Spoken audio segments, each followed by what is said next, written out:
happy to be here. The way we're going to do this is we're each going to take about a half an hour of your time. So I won't pretend to, because I never do know, tell you what Lynn's going to talk about. But what I'm going to do is I'm going to talk to you about two lines of research that I'm involved in. And both of them at the moment are framed, the specific place, the venue, the audience that I'm looking at relates to places like museums, but I don't think either the basic questions that I'm asking and the approaches that I'm using are not specific to that setting, and I would like to believe they could be utilized, these ideas could be utilized in any educational setting, any learning setting. So I'll leave it to you to make that decision. I'm going to divide my talk into, as I mentioned, two studies. One is much more formed, and it'll be much more content-rich in terms of my presentation today. It's work that I've been doing for over a decade.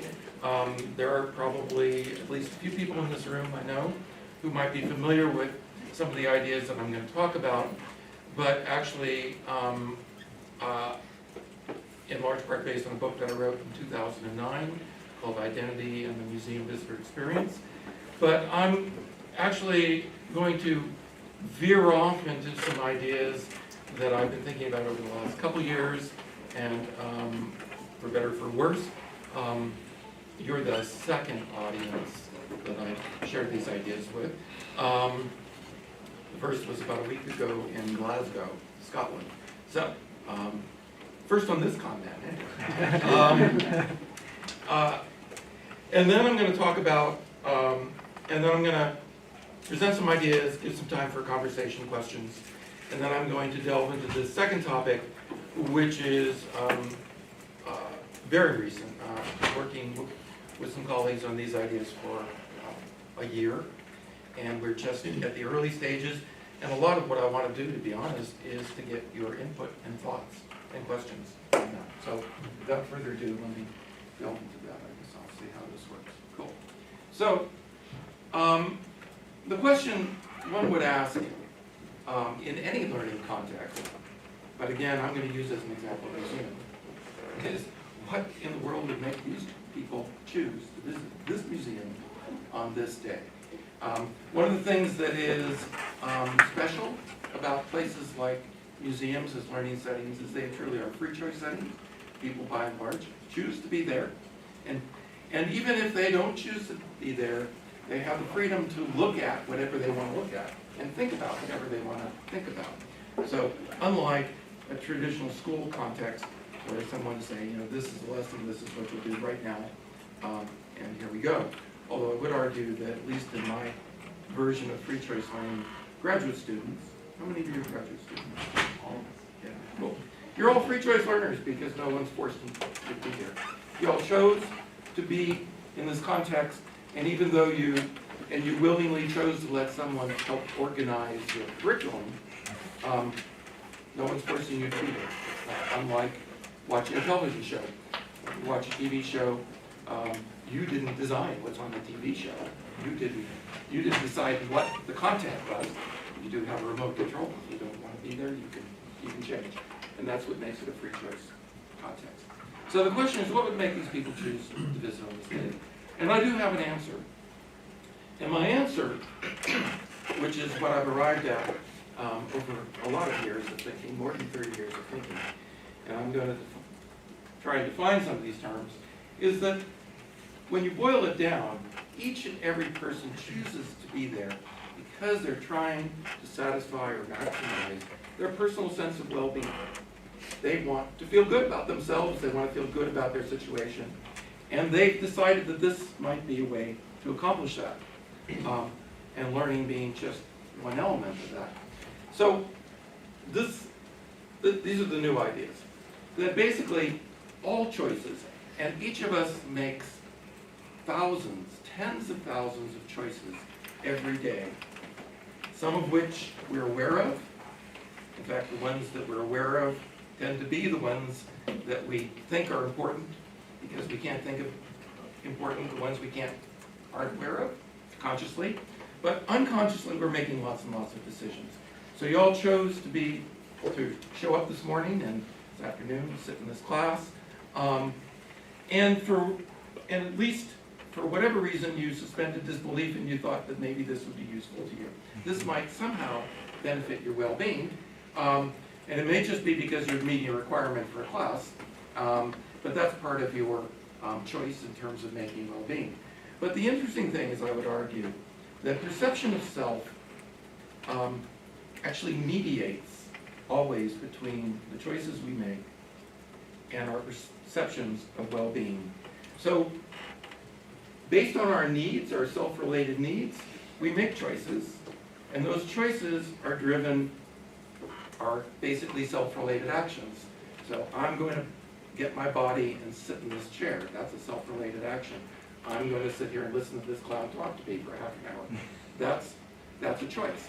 That's a decision. But ultimately, whatever sense you make of it is all relative to your own self-perception.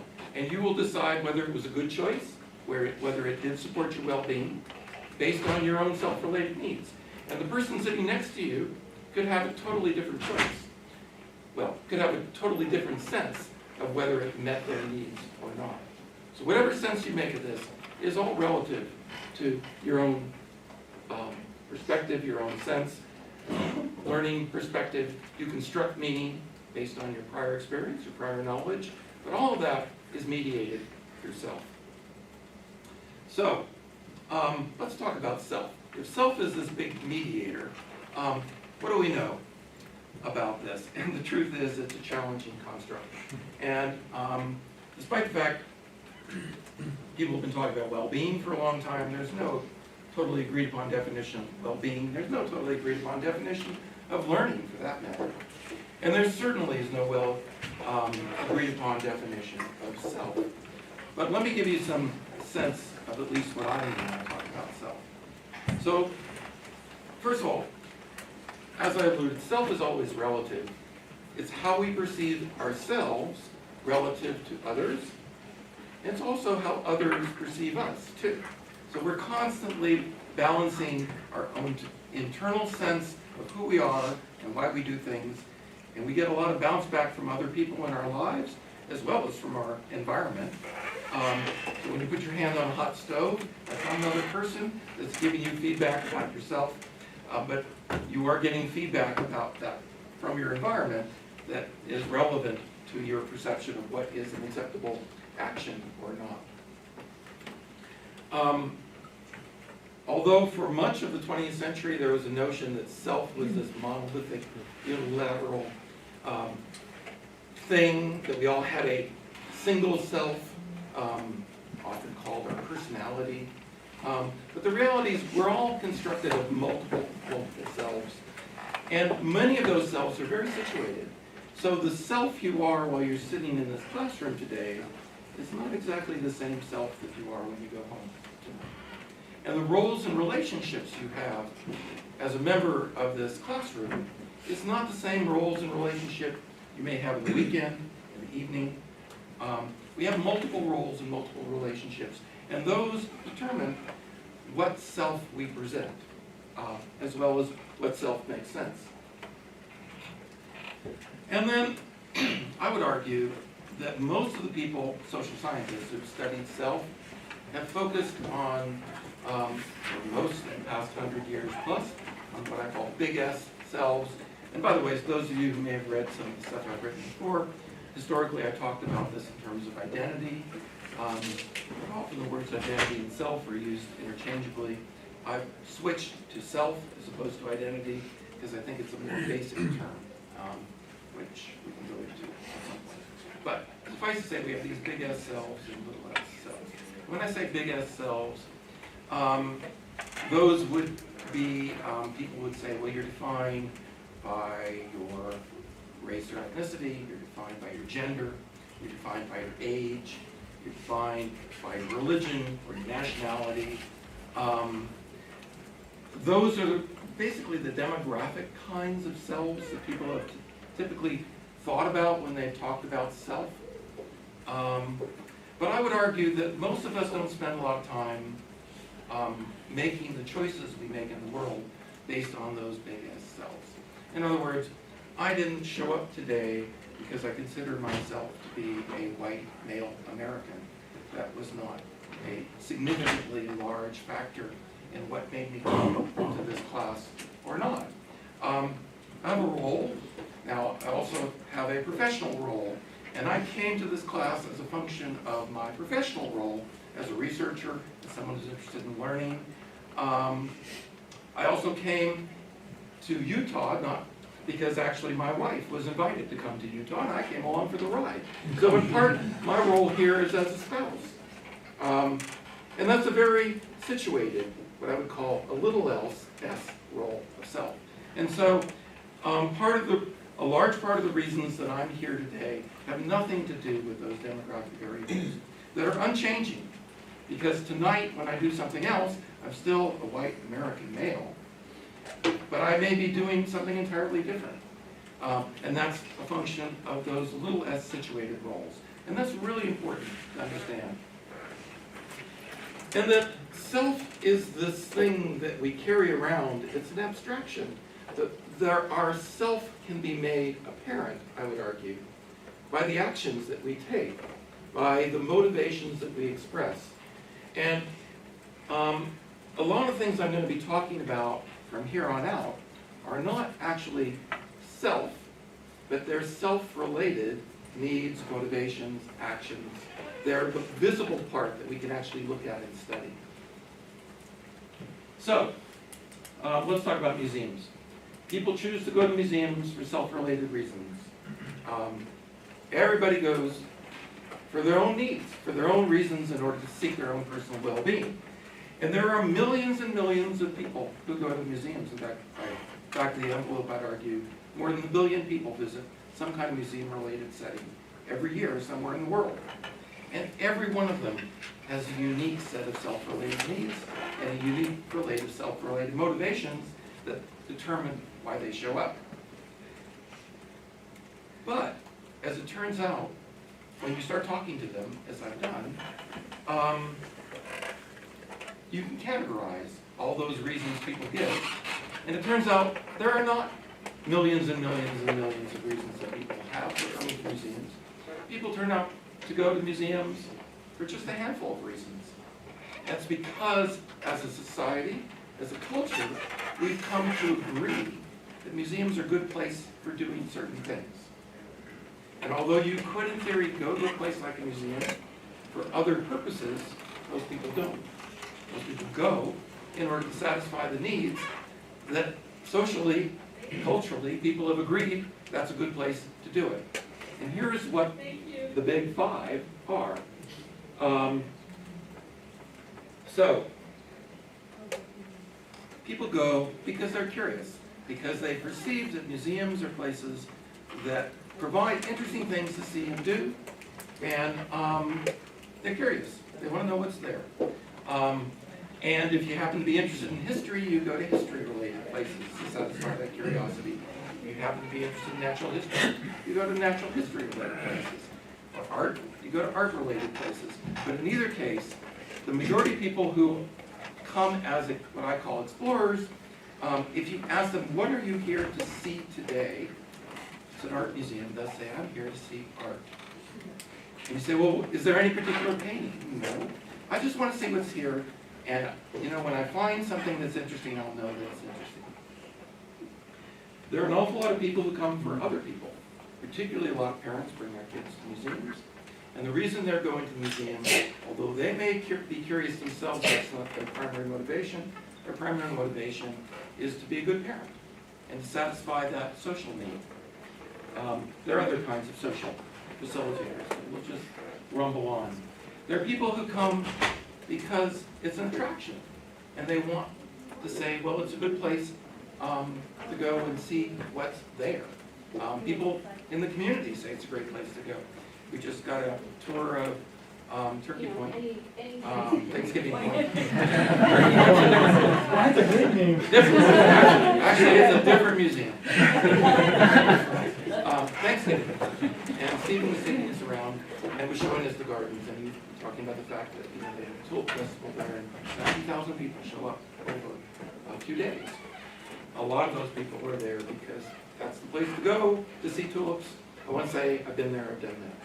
And I will say, by the way, that underlying all these more intellectual reasons, if you've been reading the fine print, there are people are going also because they feel it's a safe place, it's a comfortable place, it's a place where their family will be secure, their kids will be secure, they'll be secure. Safety is really important. They perceive it as a place where if they're hungry, they can get something to eat. If they are tired, they can rest. If they need to use the facilities, they know there'll be clean facilities there. So they may not articulate that if you ask them, why are you here today? But if they perceive that those things were not present, they wouldn't come. So those are there too. And for those of you who know my earlier work, I didn't talk much about that, but I should have. Finally, there are some people who go because actually they're very interested. And if you ask someone like this, why are you here today? They'll tell you very specifically. I came to see this painting, I came to see this collection, because that's what I do and that's what I'm interested in. And then finally, there are people who go just because it's a nice place to get away. It's a nice change of pace. And they aren't necessarily there to look at exhibits or read labels or do any of those things. They actually just want to chill. And I'm willing to bet that each and every one of you have been to a museum for not only one of these reasons, but for many of these reasons. So how many of you probably have gone to a museum in your life for all of these reasons? And yet, demographically, you're all exactly the same person. My point is that if I want to understand why you are in a learning context and what you're going to get out of that situation, if I slice and dice you, as we have for over 100 years, by demographics, that doesn't provide me a lot of useful information. But this provides some insight into actually why people go. Because it turns out their motivation creates a basic trajectory for their visit. If I came to have a great time with my kids, I'm going to use that setting to, guess what, have a great time with my kids. And not only will I use the setting to have a great time with my kids, that's the satisfaction I will get from the experience. Because when my kids are having a great time, I'll decide, well, I was a good parent. I did the right thing in bringing them here today. And when they're having a great time, that will be a very emotionally salient for me, because it'll reinforce that I made a good choice. And if I talk to those people a week, a year, 6 months, 50 years later, the thing that will be salient that they'll remember actually relates to the reason that they came. They'll tell you, I came to have a good time with my kids, and they had a great time, and here's what they did. And interestingly, if you ask that person, so what else did you see? They'll say, gee, I don't know. I don't remember what I saw, because I was there to be with my kid. And I can tell you what my kid got excited about. On the other hand, if I go as a parent and use my kid as a ticket to go, adults do, interestingly, when you talk to those people later, what they remember is actually not what they did, even though they were really good. They'll remember what they saw and what they did, because that was actually their motivation for being there. So framing them as parents there with kids doesn't necessarily give you an insight either into exactly what they're going to do there or how they're going to make meaning out of that experience. And so real quickly, some implications, and then I'm going to open this up for some questions. In theory, wouldn't it be great in any learning context, but we'll again use a museum context, if you actually knew why people were participating in that learning experience, if you knew why they were motivated to participate, it stands to reason you could actually increase the probability that they will be satisfied, that they will achieve what they set out to achieve. So rather than, as we often have done historically in education, have this top-down approach, well, our goal is to communicate X, and bless you. So we're going to create an experience that does X. But actually, the participant may or may not be interested in X. If we actually understood what they were interested in, if we could support their needs and interests, first of all, they're more likely to do what we want them to do. But they're more likely to be satisfied, they're more likely to come back for a different visit on a different day, and on a different day, they may actually be more interested in learning about X. Whereas on this day, that wasn't their interest. So that would be really helpful. The other issue is most educators are proselytizers and zealots, and we have a mission to help people learn all the good things we want them to learn. Excuse me, so it's getting cold here. And there are a lot of people, for example, who don't go to museums who we think should go to museums. There are people who don't go to our websites who we think should go to our websites. There are people who don't enroll in our classes we think should enroll in our classes. Historically, the way we've reached out to those people is by telling them what we think is important, as opposed to starting from where they're at. And if we start from where they're at, if we understood what their needs and interests were, we might be able to say how those needs and interests could actually be served by the educational experience that we're providing. So if you take those 5 examples that I gave, whether you go to a museum or not, you have social interests, you have curiosity, you like to see new and different cool things. Probably, if you're above a certain poverty level, you have leisure time and like to get away and do relaxing things, and you have interests and hobbies. But the people who don't go to museums don't perceive that any of those needs could be satisfied by going to a museum, even though they have those needs. And you can fill in the blanks for whatever kind of experience you're trying to support. The people out there have similar needs and interests, but they may or may not perceive that there's any overlap between what you offer and what they are interested in. If you can wrap your mind around, put yourself in their shoes and think about, well, how can I help them satisfy their needs? You could stand a chance of not only increasing the satisfaction of those who do come, you could actually get more people to participate. So I'm going to stop there. And I think that was my last slide yet. Final thoughts, I guess.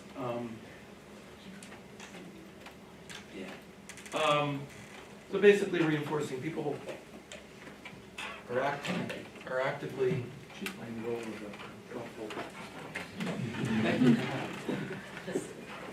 facilitator. People live their lives in order to achieve well-being, which they exercise in lots of different ways. They operationalize that by making choices. That's why we make the choices we do.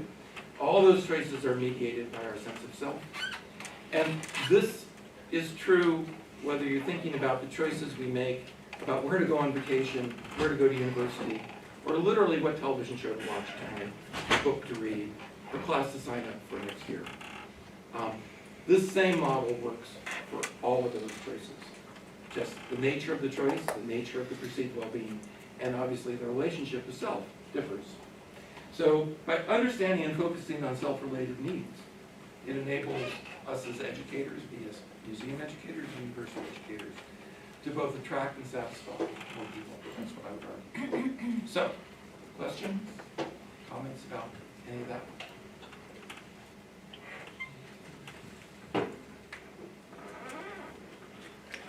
Yeah. Well, I guess I'm thinking, which kind of fields do you see yourself coming from? You know, we're instructional psychology here, and that, as I recall from one of Dr. West's early lectures, like, it's a very deliberate choice to call this department instructional psychology, Yep. as opposed to instructional design. But they're closely related, and then I see a lot of like anthropology in what you're going with too. Where I'm just curious how you perceive it. And well, you know, this book that I've just will be finishing up in the next few months. It's out for review at the moment. We'll see what people say. basically brings together the social and the biological sciences. There's evolution that's built into this, human evolution. There is anthropology for sure, a lot of psychology. There's sociology. In essence, I have tried to bring together, there's a lot of neuroscience that's underlying this. I've tried to bring together as many disciplines and as many lines of thought as I can as I think about this. So there isn't a single discipline that it represents. I'm just wondering what your thoughts are on whether you think organizations like museums have a responsibility to try and influence people's choices, or if their primary responsibility is to support, facilitate, rather than kind of try and influence. I think the answer is yes. It's both and. It's not either or.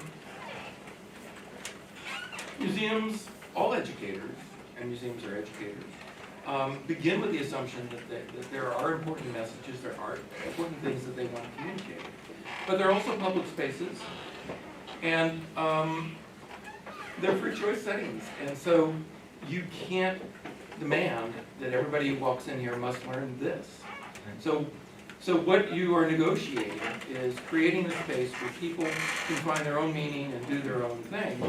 But at the same point, the public expects you to be presenting specific ideas. They assume that you have a mission. They assume that you're trying to accomplish something. And they're willing to work with you if you're willing to work with them. So it's both in. It's not either or. So have you or others done research that looks at, like someone who comes into a museum with the primary intent of being a facilitator, for example, I'm coming for my kids, I want to, and somehow helping that experience turn into one where they become an explorer themselves, or they become they came in for that purpose and maybe that purpose is satisfied, but they also go away saying, this is really cool. I want to come back and explore myself, or I want to, you know what I mean? Yes, and actually that's a really great segue to the next topic I'm going to bring up. So I'm going to ask Stephen to hold this question for a second. You bet, no worries. And in the interest of time, because I want to give her a lot of time, I'm going to tell you about this next project. So,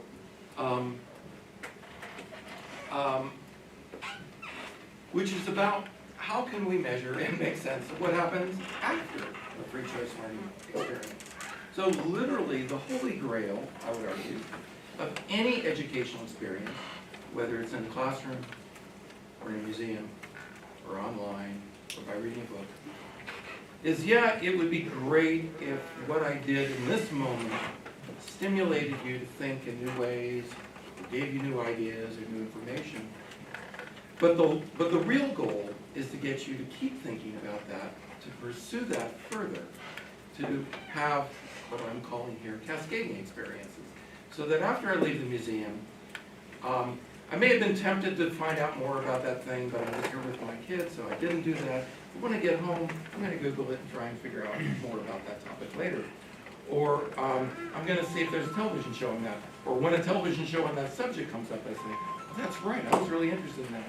So I'm going to watch that. Historically, we've had relatively poor tools for actually understanding that. I would argue, here I'll be controversial, that schools, pre-K through 20, have collected data for a long, long time about what people learn, but it's virtually all very short term. We teach a class, we give a test, and in that very short time period, we determine whether anybody's learned anything or not. But the true test of learning is not what you learn in the short term. It's what you do with that information how you apply it later, and whether you pursue those ideas at a later time. And all educational venues, formal and informal, have been notoriously bad, to be honest, about meaningfully assessing the quality of experiences, because you need to do this over longer time frames. But as I said, the tools for doing that are challenging, because, what am I going to do? Okay, I'd love to know whether anything I said today is going to be useful to you. So in 20 years from now, I'm going to contact each and every one of you to find out if anything I said was useful. And what you're going to have to do is say, gosh, useful. Do I even remember that class? Oh, sure, of course. I'll make up something and I'll give you an answer. But at any rate, these are really fraught. So this study that I'm involved with, which is is using big data tools, trying to use the technology that we have that now allows us to look over time and see changes in people's tweets, their Facebook posts, their Google searches. Do they try and order books on Amazon? Potentially you could look at Nielsen ratings. You could use the big data sphere, which, as people sometimes call it, data smog. We all leave a trail behind us of all the stuff we do. Is there any way to mine that information to find out more? So what some colleagues and I are doing is trying to develop tools, and at the moment we're focusing on two sources. One is Twitter, and the other is Google. Interestingly enough, when I originally had this idea, it was pre-Eric Snowden. By the time I got funded, it was post-Eric Snowden. And the world of big data changed tremendously in that couple-year period, where pre-Eric Snowden, this data was readily available. Anybody could, for better or for worse, could get access to this data. And in the post-Eric Snowden world, it's very hard to get hold of a lot of this data, unless you're a corporation and you pay money, and then Google's happy to give you all the information you want. But average citizens can't get access to that data now. But at any rate, we are creating tools using at the moment Twitter and Google, and so we are creating models that allow us to say, okay, there was a television show at this time, and we've been following Twitter and Google on the content of that show over the last 6 months, and now we can follow it for the next 6 months. Does anything change? Do people talk about these ideas? Do they search on Google? What do they do with it? And we're at the very front end of this. And the question that we have is we're in the process of being able to make somehow these trends visible and useful and accessible to practitioners. We're not looking at individuals, so we're not trying to violate anybody's privacy. I really don't care what any one individual did. What I'm looking at is lots of individuals. It's collectively, did collectively the amount of information sought on these topics change? So what I really want to know, and I'm going to take notes, is I'd love to know if you were a researcher, an evaluator, a practitioner working out in the field, and somebody said, I've got a tool that would allow you to track what happens after people leave whatever you did. What would be the questions that you'd want to know? What could you possibly want to know that might be useful to you? Yeah. I just have a question about cascading experiences, whether they have to be explicit, as in there's a demonstrable experience or artifact created by the learner that relates back to a prior learning experience, or if they can be tacit, where the learner is not specifically maybe necessarily aware of this learning trajectory, but it exists. Mm-hmm. As a researcher, you could probably identify it, but it may be invisible to the learner. Yes. Yeah. And so, obviously, our ability to track this, whether it's explicit or implicit, is we somehow have to specify. We have to operationalize what we are looking at. Right. So, can you operationalize what an implicit, tacit experience might be that you would have interest in? Somebody tells me there's a really cool podcast that I ought to listen to. I kind of blow it off for the meantime because I don't have time to listen to it. But later I'm in a car, in a road trip, and I decide, hey, this isn't my list, I'm gonna just listen to it. It happens to be the next on my list. I'm not consciously tying back to that previous experience. And yet, there is a tie there because I wouldn't have known about it had it not been introduced to me earlier. Yep. So that's kind of a tacit trajectory. Yep. Good, thanks. Yes, sir. So I think there are interesting questions about content. So like if I go to a museum on civil rights issues, if I then engage in those issues online. But I think there's also maybe more interesting to me would be the behavioral changes of what I'm doing. So if I go to a museum that is trying to help me to understand different people's perspectives, am I then more civil as I'm interacting with other people who have different perspectives than myself online? Am I more willing to connect with people that are different from me and those kinds of things? Make different connections. Also, when people do searching, they have to articulate a specific kind of search phrase. So I think it'd be interesting to know, here was the message, how did this then get articulated by people? So what kinds of ways do they interpret this piece of content? How do they express it? Cool.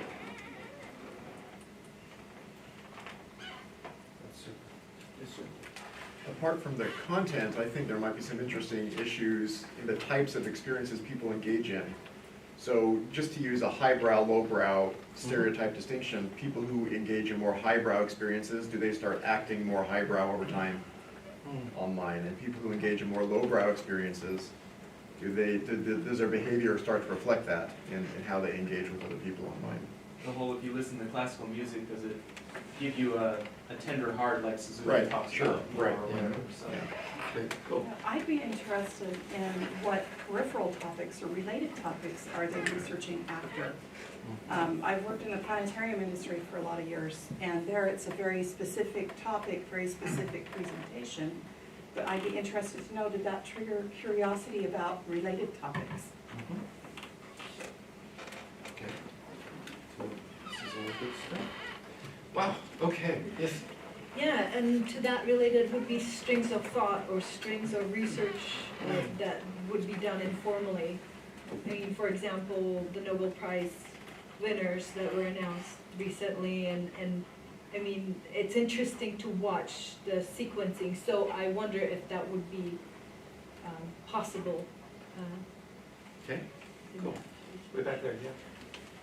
The time frame within which there's a change, and then do they go back to original, or do they maintain the change?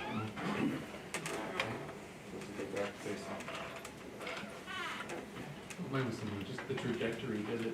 Does the immediate event lead them to search, the next week and then it's gone, or does it continually grow and actually lead to new, Yes. So habits? is it self-generating or does it go through an extinction? Yeah? Actually, related to that, I'm real interested in actually discovering sort of the socio-cultural sort of transmission and not transmission, construction. I'd be really interested in how others begin to participate who maybe didn't even, it goes back to to that tacit that didn't even have the experience, but they get intrigued by the whatever. So is there a snowball thing? So I tweeted out that there's one of my followers now started picking up on it and started searching on this topic. Yeah. Okay, I'll take one more and then we'll go to Lynn. Oh, I'm curious about how reflective this is of like physical life as opposed to virtual life. Royce said, if you go to a civil rights museum, then are these things online, you're more civilly, but where the rubber hits the road in the grocery store line or in your classroom, what's happening online that you can see patterns in this big data, is it also like in human face-to-face interactions?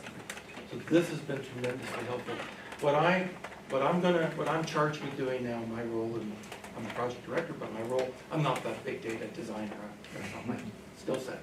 But what I said I'm gonna do is I'm gonna generate lots and lots of questions, and then my design folks, my engineers, are gonna say, whoa, well, maybe we can answer these. There's no way we can get at these, but what I want to try and do is go create a large universe of possible stuff. And what he's working on in particular is trying to have the interface actually be natural questions, much like a Siri, where you know, it's not like, here's the list of questions you can ask Siri. You can ask Siri anything, and if she doesn't understand, she'll say, I don't understand. But it's getting close to natural artificial intelligence, where we can just ask the model questions and see what the model can answer, which will be way cool. Thank you so much. I'm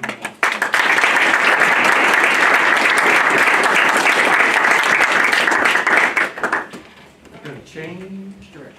Yeah. I took a slightly different approach. I mean, this is interesting, and you know, you guys, I don't know if you know, but we're married, and what do we do? Because he said I was a thoughtful spouse. We both have 30 minutes, and how do we fill in our 30 minutes? And I had the idea too of sharing a couple of projects, but what I thought would be something that I would enjoy doing is talking about some work that has really guided me through a good part of my career, and talk about this issue of museums and families and communities, and this idea of being a value, which in some ways I really enjoyed that question about, are we trying to influence, or are we a setting in which we, you know, allow families, in my case, to do their own thing, and we can talk about that through, you know, through the presentation. Yeah, I'm just trying to find it. Use the mouse. Oh, here it is. Or you can use the mouse. Yeah. Really quickly, this is a lot of words, but one of the reasons that I'm really interested in family learning, and even feel like there's an appropriate term for family learning, is this notion that there are many institutions and places in which we learn, and one of the first places we learn is within the institution of family. It's not a bricks and mortar kind of institution, but and I really strongly believe, I mean, schools talk a great deal about trying to support lifelong learning, but my feeling after talking to many families, doing lots of research, is that actually families are often the place where one can best instill this notion of lifelong learning, and both by you know, taking our children places, but we were at Thanksgiving Point this morning, also engaging adults and children in learning together. So I think that's really important. So what I'm going to do very, very quickly is try to situate family learning in this arena of free choice learning. Talk really briefly about family learning, and then talk about what are ways that museums, and I would agree with John, this isn't just about museums, it's about institutions that are there wanting to help to support families. You know, what are some ways they can think about this? And then I'd like to describe 3 research projects very briefly again that I've done, a couple with students and one that I've been engaged with in the long term with the USS Constitution Museum in Boston. Once again, we were sort of throwing out that notion of informal free choice learning, just to back up in case that's a new term for people, this notion that we learn across our lifespan, across our day, that actually we live in a learning society. It's fascinating to me that notion of a learning society was first discussed by economists in the late 50s. And you know, it's a little bit like some of the futurist ideas that were they were way ahead of their time. I mean, we now have our electronic cottages. Stephen said he was working at home yesterday. We do many of those things. Likewise, I think now we are very aware of the fact that we're a learning society, that was something that perhaps maybe was a little ahead of its time at the end of the 50s. And something that's fascinating is to see that learning is actually rapidly becoming, and some of this is good, some of it's not so good, but it's happening, becoming a major industry. It's being commoditized. And the number one industry actually is in the travel area, where there's ecotourism and cultural tourism. And people are actually going on trips, but they want to learn while they're traveling. They may still want to have, they may still want to sit on a beach, but they also are interested in finding out something about where they are. In terms of free choice learning, this is a term that John and I coined, and we coined it, but it was really an effort to reframe what was being called informal learning. And we felt that term really was unfortunate in many ways. First of all, it's never good to have your term be something that you're not. So informal was not formal.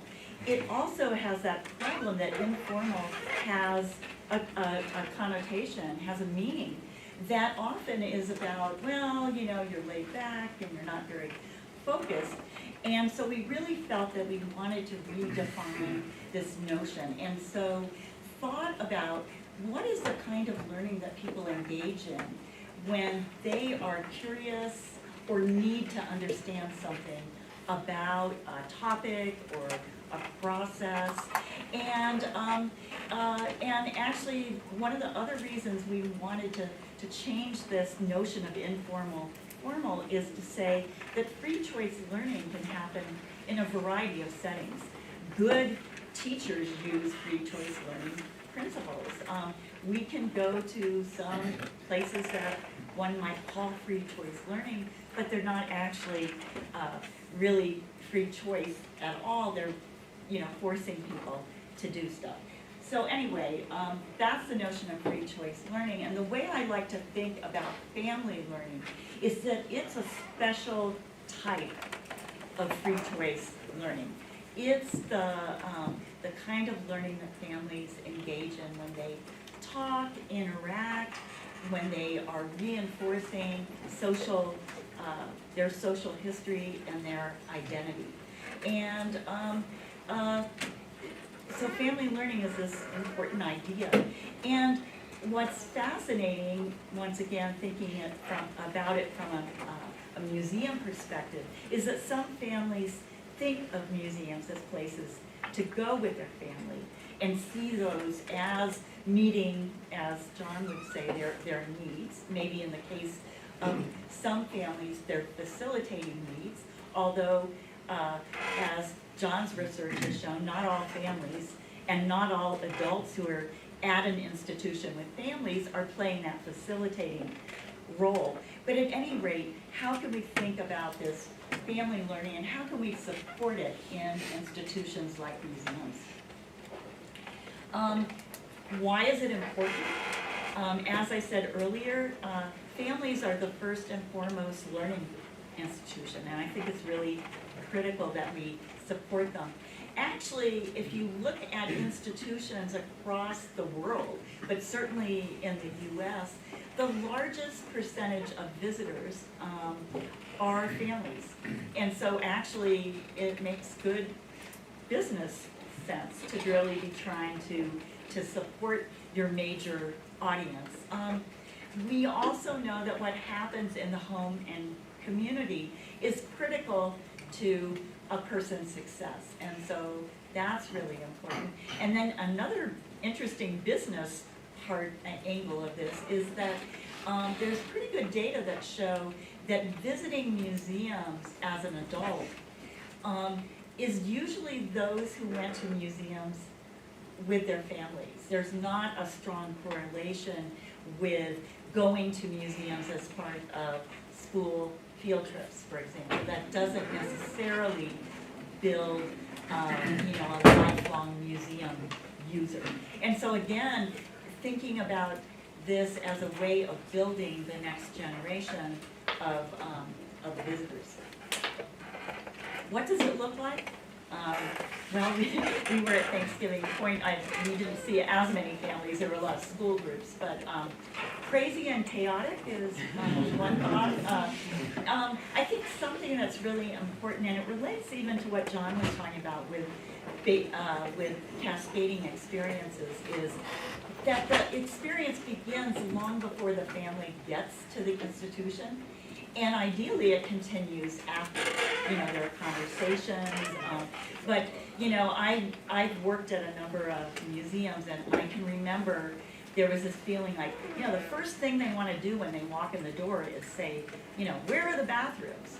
Well, if you've driven for an hour with your children, you probably want to know where the bathrooms are for a very good reason. And if not at that moment, you want to know where they are for future planning. And so really trying to think about this within the context of real life is really important. The other thing that's really important about families is that it occurs in context and at times when they find it compelling and appropriate and engaging. And, they are free choice visitors, and they can vote with their feet and their voices. And if it's not something that's engaging and compelling, they won't stay. It's fun to watch families as they interact, and I've spent a lot of my career doing that. They talk and they collaborate. They talk about things that they've done before and really interact. And in doing that, in those conversations, in those interactions, they're really making sense about the experience. In thinking about theoretical underpinnings, I mentioned earlier this notion of sociocultural dimensions of learning. This notion that learning is constructed and shared within sociocultural and physical settings. I think something that is so important in thinking about museums or gardens or national parks is they have striking physical settings, and the sociocultural dimensions of learning happen within those settings. Learning at the most basic level is about identity building, and families really use museums to build, enact, and construct their identity. And they bring their own sociocultural context with them to the museum. I mean, they know one another.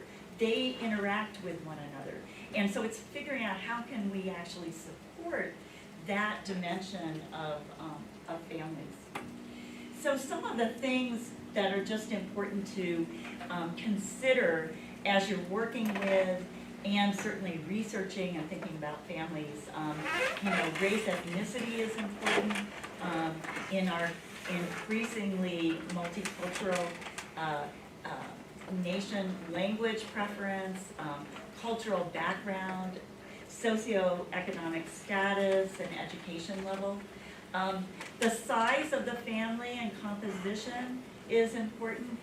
Something that I am noticing that was not the case when, I won't tell you how long ago, when I started tracking families in institutions, how many grandparents are taking grandchildren, and how many multi-generational families I see. Some of that is because of cultural background. Latina families often come with many generations, but I'm seeing that across families, and that's really important. The ages of the children influences it. And in fact, their experience being in free choice learning settings and their general understanding of that. All of those are things to consider. Their knowledge and beliefs and attitudes about museums, and in particular their role, museums' role in learning. Sometimes I've seen in children's museums in particular, the parents say things like, "Come on, Joey or Lisa, let's stop playing now, let's go and do some learning," and not appreciating that actually that when you're a young child, playing is learning and learning is playing. And so, that can really influence how families use and behave in these institutions. Certainly their understanding of the content or ideas that are being presented. And actually, if they're a regular visitor, we were pleased to hear, I'm sorry to keep mentioning Thanksgiving Point, but it's my big Utah connection right now. This notion of many visitors coming frequently. And so they're familiar, what's their prior experience with the activity, or an explorer that's helping them, on the floor. So just some big ideas about family learning.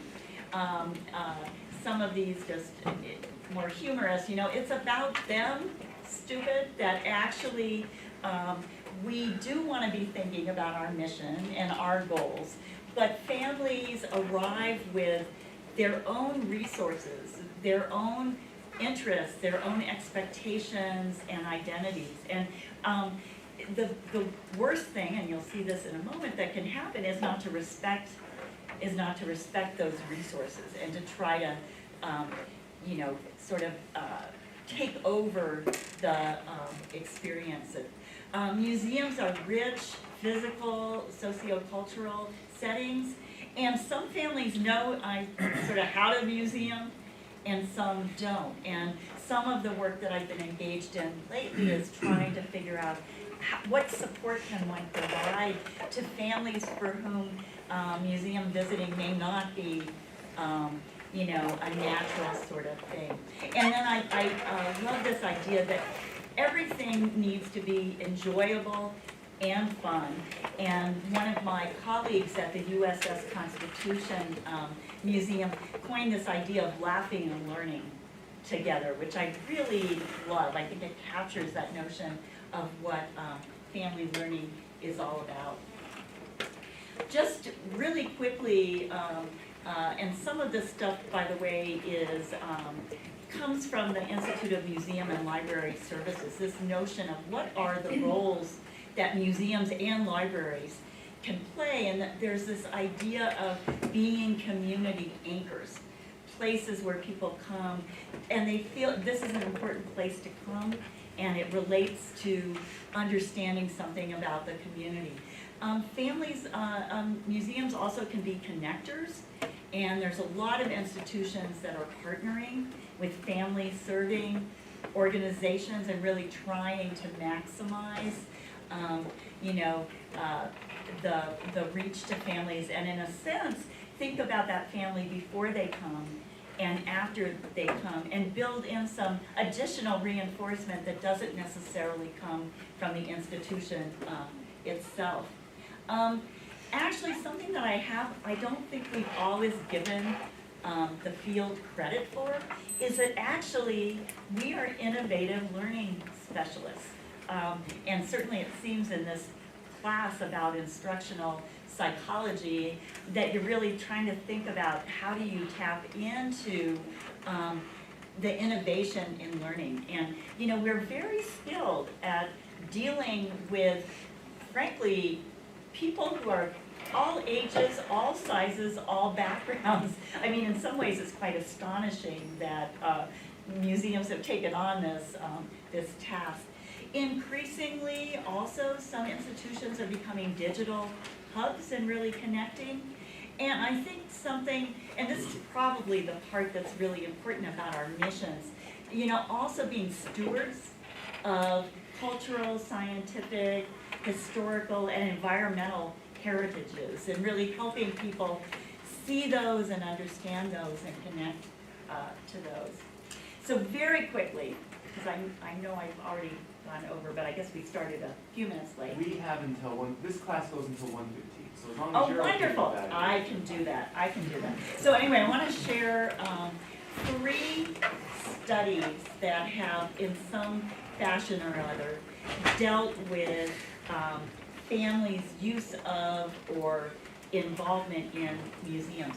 The first study was actually conducted by one of my master's students. Actually, he then did a doctorate with me, and he's now, out there in the field. You may see his name, is Scott Pattison.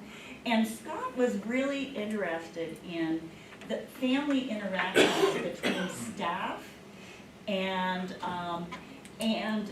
families. But what he was most interested in was not the sort of created interactions, like, oh, I'm gonna do a presentation for you now, or here's some things that you can look at as a family. He was interested in unstructured staff visitor interactions. He was interested in what happens when a staff member and a family first meet, and what happens in that interaction. And this study was done in 2 spaces. It was done in, on the left there, done in a physics lab where there were different interactives and families moved around through them. And then the study was also done in a chemistry lab. This was done at Oregon Museum of Science and Industry, OMSI, where actually families were handed a set of activities to take to a table and sit down and work on together. And so he was really interested, let's create 2 different sort of situations to try to understand what happens. It was a very interesting study. What he discovered is that the very first contact between the staff member and the family was critical to the success of the entire interaction. And it was really, really important for the staff member to respect that the family was already interacting. And in fact, that there might already be a facilitator in the group. That might be the adult, or it might even be a child. But the staff member was entering this interacting space. Something that was fascinating. He did this data collection, by the way. He just set up cameras and just videotaped interactions, and then went back later and coded and tried to make sense of them. He had about, I think, ultimately 58 interactions with different families. In only 2 instances did the staff person even introduce themselves. They just jumped right in. And the other thing that they did is not only did they not respect who was facilitating, but they actually tried to change the whole tenor of what was going on. A great example is there was one boy and his mom, and they were in the physics lab, and there were glasses with different heights of water, and the child was, playing with the glasses, and this very earnest, very well-meaning person comes up and starts trying to explain the physics of sound. And actually, at one point, the mother says, she says 2 things. She says, I'm a physicist, and he just wants to play with the glasses.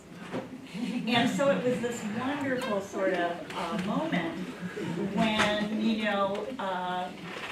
you saw that there was this tension going on. And in fact, interesting things happened. And, staff members, families, adult facilitators turned their back on the staff members if they felt like they were encroaching. So it was a really fascinating study, and it happened differently in those two spaces.